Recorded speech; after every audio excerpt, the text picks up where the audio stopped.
Thank you, Madam Chair, Ranking Member McGovern, members of the committee. I rise today to offer a series of amendments in this big bogus bill that speak directly to what Oregonians and Americans across this country have been asking for: real support and not lip service.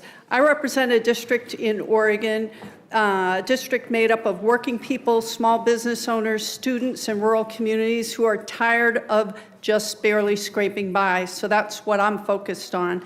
My first amendment would double the Pell Grant because the cost of higher education is crushing our children's future.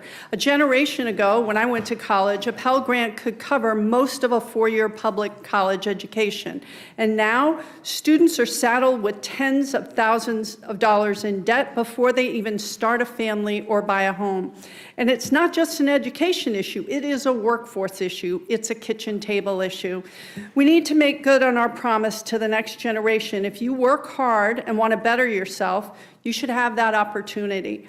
My second amendment would strike the changes to this bill to the Medicaid provider tax, a backdoor way to gut rural health care, and my communities cannot afford the consequences if this bill passes. The current version of the bill leaves an $8 billion shortfall in rural hospital funding. In places like Coos Bay, Roseburg, or Gold Beach, that's not a line item. That's the difference between having a hospital and not having one. Rural hospitals are already struggling. In Oregon, 11 of our 33 rural hospitals are at immediate risk of closure, and they can't afford another hit. The Medicaid provider tax is a tool states use to keep these hospitals open. And it's not just our hospitals. My third amendment focuses on another critical rural lifeline, the timber revenue sharing.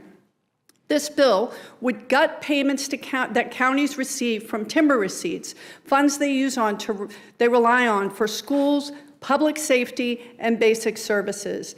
These payments help keep rural governments functioning when the tax base just isn't big enough. But as timber production has declined, these payments have dwindled, and now this bill would gut what's left. This makes no sense whatsoever. My amendment would stop that and restore these revenue streams. If you're serious about helping rural America, you don't slash their health care and defund their schools in the same breath. And my final amendment would address the fact that this is a debt-busting bill. It would add the text of the Wall Street Tax Act, and it's simple: make Wall Street pay its fair share. Right now, high-frequency traders are moving billions of dollars in the blink of an eye, not to build anything or create jobs, just to skim off the top of a system that's already rigged. My amendment would place a tiny fee, 0.1% on these risky transactions. And to be clear, this is a tax that affects speculators, not retirees, not everyday investors. This amendment alone would raise over $700 billion.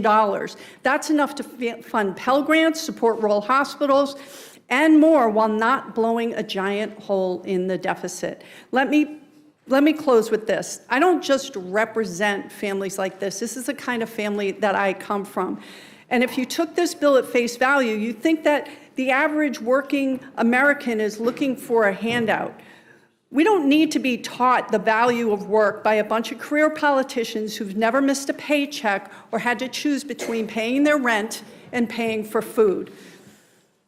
Working people don't need lectures, they don't need pity, and they sure as hell don't need to be scapegoated by the same politicians who are cutting their health care, defunding their schools, and then blaming them for being left behind.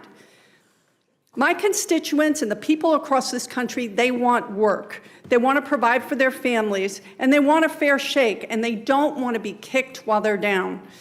So pass the bill if you're gonna, but don't wrap yourselves in the stories of families like mine to justify it, because those are the people that are going to be hurt. My amendment offers a better way rooted in fairness and respect for the people that we represent, and I urge my colleagues to support them. Thank you so much.